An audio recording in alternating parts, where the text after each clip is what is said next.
Hi అండి, అందరికీ నమస్తే. Welcome to my channel my family Telugu vlogs. ఈరోజు వీడియోలో నేను సూజీ రవ్వతో కేక్ అయితే చేశానండి. ఈ కేక్ చాలా టేస్టీగా అయితే ఉంటుంది. ఎవరైనా కూడా ఈజీగా చేసేసుకోవచ్చు. ఎప్పుడు ఒకేలా కాకుండా ఈసారి డిఫరెంట్గా అయితే ఒకసారి ట్రై చేయండి. ముందుగా ఈ కప్పుతోటి 1 కప్పు సూజీ రవ్వ అయితే తీసుకున్నానండి. దీనిని ఏమి మనం ఫ్రై చేయాల్సిన అవసరం లేదు. ఈ రవ్వని మిక్సీ జార్లోకి వేసుకొని అలాగే 2 యాలకులు కూడా వేసుకుందామండి. ఇందులో నేను ఎగ్ లేకుండా చేసేస్తున్నాను కాబట్టి ఇలాచీ అయితే వేసాను. ఎగ్తో చేయాలి అనుకుంటే ఇందులోకి వెనిలా ఎసెన్స్ వేసుకుంటే ఫ్లేవర్ అయితే బాగుంటుంది. మిక్సీ పట్టుకున్న రవ్వను ఒక బౌల్లోకి తీసుకుందాము. అలాగే ఏ కప్పుతోనైతే మనం తీసుకున్నామో అదే కప్పుతోటి షుగర్ పౌడర్ని కూడా తీసుకోవాలండి. అలాగే అదే కప్పుతోటి మైదా పిండి కూడా 1 కప్పు వేసేసుకొని 1 టీ స్పూన్ బేకింగ్ పౌడర్ అయితే వేసుకొని వీటన్నిటిని కూడా కలిపేసుకోవాలి. చేతితోటి ఒకసారి కలుపుకుందామండి. ఉండలు లేకోకుండా అయితే కలుపుకోవాలి. చూసారా, ఈ విధంగా అయితే కలిపేసుకోవాలి.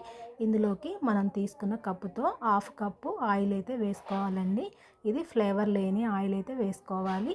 ఇలా వేసుకొని ఒకసారి అయితే కలిపేసుకుందాము. ఇందులోనే పాలనైతే వేసుకోవాలండి. పాలు ఒకేసారి వేసుకోకూడదండి. కొద్దిగా వేసుకుంటూ అయితే కలుపుకోవాలి. నాకు ఈ కప్పుతోటి 1.5 కప్పు పాలైతే పట్టాయండి. మనం ఒకేసారి కలిపేసుకోవద్దు. ఇలా చూసుకొని అయితే కలిపేసుకోవాలి. కరెక్ట్గా మనం ఏ కప్పుతోనైతే రవ్వ తీసుకున్నామో ఆ కప్పుతోటి 1.5 కప్పు పాలైతే పట్టాయి. అలాగే షుగర్ నేను 1 కప్ అయితే వేసానండి. మీకు ఒకవేళ స్వీట్ సరిపోదనుకుంటే 1.5 కప్పు కూడా వేసుకోవచ్చు. ఈ పిండిని ఒకే డైరెక్షన్లోనైతే కలుపుకోవాలండి. ఇలా కట్ అండ్ ఫోల్డ్ మెథడ్లోనైతే కలుపుకోవాలండి.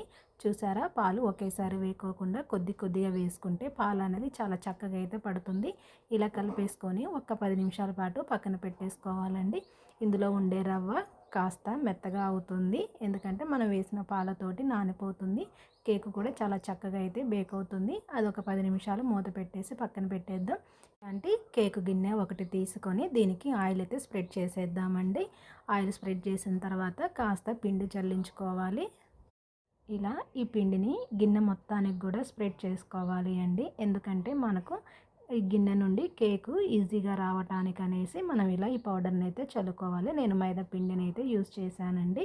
ఇక ఇందులోకి అయితే మనం పక్కన పెట్టేసుకున్న ఈ కేక్ మిశ్రమాన్ని ఒక్కసారి కలుపుకొని ఇందులో అయితే వేసుకోవాలండి. మనం ఫస్ట్ నుంచి ఏ డైరెక్షన్లో కలిపామో ఇప్పుడు కూడా సేమ్ అదే డైరెక్షన్లోనైతే కలిపేసుకోవాలి.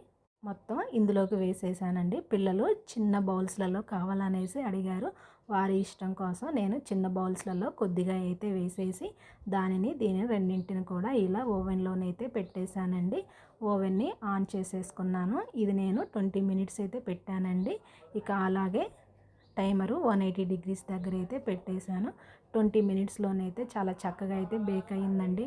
చిన్న బౌల్స్లో పెట్టినవి ముందుగానే బేక్ అయ్యాయండి. వాటిని అయితే తీసేసాను. ఇక ఒకసారి ఇది బేక్ అయిందా లేదా అనేసి మనం ఇలా టూత్పిక్తోనైతే ఒకసారి చెక్ చేసుకోవచ్చండి. మధ్యలో ఒకసారి చెక్ చేశాను, కొంచెం పచ్చిగా ఉందనేసి మరొక 2 మినిట్స్ అయితే పెట్టానండి. పెట్టేసి ఆఫ్ చేసిన తర్వాత ఒక 10 మినిట్స్ పాటు అందులోనే ఉంచాను. ఇక తీసి ఒక 10 నిమిషాల తర్వాత మనం ఈ గిన్నె నుంచి కేక్ని అయితే సపరేట్ చేసుకోవాలండి. వెంటనే చేసేయద్దు. ఒక 10 నిమిషాల తర్వాత తీసేస్తే చాలా ఈజీగా అయితే వస్తుంది. ఇలా నైఫ్ తీసుకొని కేక్ చుట్టూ కూడా ఒకసారి ఇలా టర్న్ చేసేసి ప్లేట్ పెట్టేసి పైన ఇలా రివర్స్ చేయాలండి. చేసిన తర్వాత మనం చేతితోటి ఇలా ట్యాప్ చేస్తే ఆ గిన్నె నుండి కేక్ అయితే ఈజీగా సెపరేట్ అయిపోతుంది. చూసారా, కేక్ అయితే చాలా ఈజీగా అయితే వచ్చిందండి. ఇలా తీసివేసి మనకి ఇష్టమైన షేప్లో కట్ చేసుకోవటమే అండి. చాలా సింపుల్ అండి. ఒకసారి మీరు కూడా ఇలా ట్రై చేయండి. మనం ఎగ్స్ లేకుండా చేసినా కూడా కేక్ అయితే చాలా చక్కగా అయితే వస్తుంది. ఇదండి ఇవాల్టి వీడియో. ఈ వీడియో మీకు నచ్చితే ఒక లైక్ చేసి అలాగే మన ఛానల్ని సబ్స్క్రైబ్ చేయండి. Bye friends.